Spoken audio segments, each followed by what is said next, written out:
It's April 16th, 1998, and a beautiful spring day in downtown Nashville, Tennessee. But on the horizon, thunderstorms are brewing. Here at WTVF News Channel 5, Chief Meteorologist Ron Howes is tracking a monstrous thunderstorm as it moves in from the west. We know that this is a troublesome thunderstorm cell. We know it could drop a tornado just about any time. The big question is, where is that going to happen? The electrostatic energy in the thunderstorm causes interference with the broadcast signal. This is a dangerous storm, capable of producing a tornado without warning. As Ron informs viewers of the storm's movement, weathercaster Joe Case is on the lookout for potential tornadoes. He scans the city with a remote camera called SkyCam, which is mounted on the tallest building in Nashville. I had been concerned all day long because this was not just one tornado, this was an outbreak all across our area, and there were storms everywhere. But many people outside on the streets of Nashville are unaware of the approaching storm. At 3:30 in the afternoon, veteran bus driver Willie Frierson has just finished her route. She parks her bus behind the TV station studios for a lunch break. But what she doesn't realize is that she's stopped right in the path of a deadly tornado. Just then, News Channel 5 weathercaster Joe Case gets word that the tornado has touched down nearby. He tries to find it with the SkyCam. I'm looking and I can't really see anything. I pan the cameras over to a more westerly direction, and suddenly I see this huge wall of cloud here. Anchorman Chris Clark is amazed by the awesome sight. We were all in the newsroom when we saw the picture coming in from our SkyCam. We see the sparks from the transformers as this tornado started sucking the air out of these transformers and popping them. You can see the bright lights just on the ground level, just popping. Oh, look at that. Look at that. Oh, this is incredible. Are we rolling tape on this? There's got to be one right There it is. There's a tornado on the ground. Yeah. Tornado on the ground. And we got no... Look at the twirl here. It's coming right toward downtown. Here it goes. You think maybe we ought to... I don't know about you, but get downstairs. Come on. Go downstairs. Panicked employees race to the basement. But news cameraman Mike Rose runs outside to shoot the twister's approach. It was monstrous. It really just enveloped the whole city. In the front lobby, employees pull in people who are stranded outside.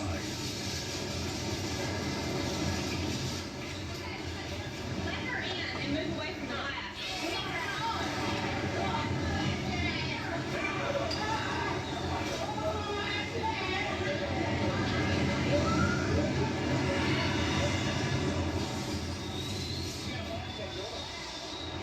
On the back loading dock, cameraman Mike Rose braces himself in a doorway moments before the tornado hits. The suction is so intense, Mike's co-workers have to pull him back inside.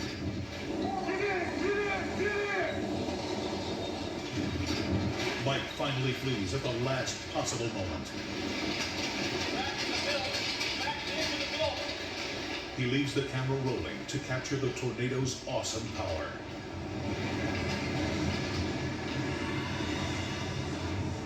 The tornado passes. Mike goes back outside. Watch out for those wires. Other station employees emerge from the basement to see the aftermath. Joe Case is stunned by the damage caused by the storm's wrath. It was amazing. There's debris everywhere. And it was like a war scene with people running, screaming, sirens, police, fire, everywhere, going everywhere.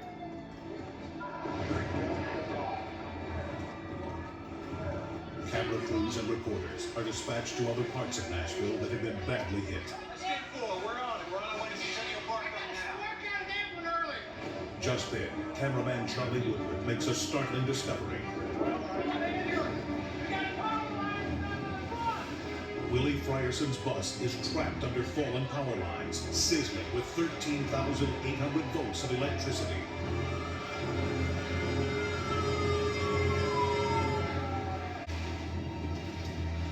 A killer tornado is roaring through downtown Nashville, Tennessee. Its amazing force is captured by TV station WTDF News Channel 5 Skycam. The remote camera videotapes the tornado as it rips up electrical transformers and heads right toward the TV station.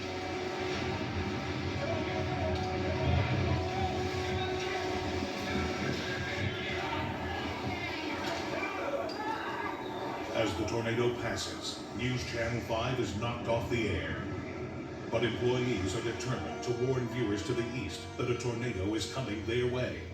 Engineers rig a single camera into a remote transmitter. They're able to get a picture, but no sound. Anchorman Chris Clark writes a note to communicate with viewers. I thought I'd done everything at least twice, but I hadn't done this before.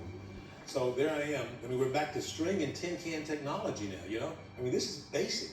So we felt we had to do it. We had to get on the air with the pictures. Chris and meteorologist Ron Howes finally get on the air with audio. We have some reports that there has been another tornado sighting downtown. Meanwhile, behind the station, Willie Fryerson's bus is still trapped under fallen power lines.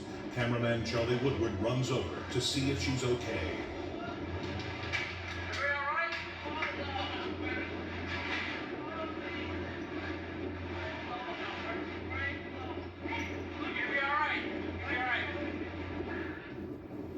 Luckily, the bus's giant rubber tires insulated the vehicle and prevented Willie from being electrocuted.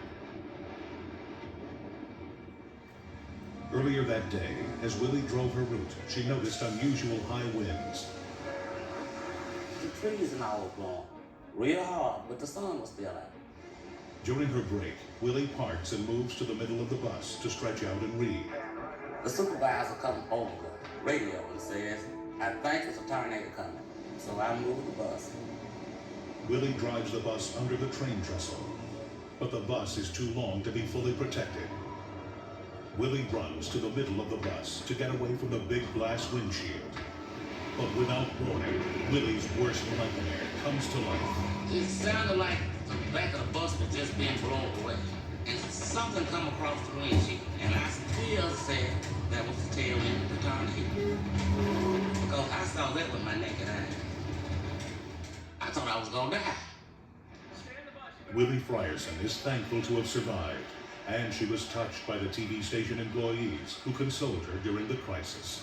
You'll be all right. You'll be all right. Channel 5 did a great job. It has done a great job for years. And I just love Chris Clark. As a matter of fact, I love them all. The area, we understand that tornado warnings are in effect for. Since this terrifying ordeal, Willie has retired from driving a bus and now helps at her daughter's daycare center. But still, Willie hopes that others can learn from her experience. My advice to anyone that's calling a tornado is to pray and pray hard and get up under something. Don't be caught out there like me. Tennessee Governor Don Sundquist declared the city a disaster area.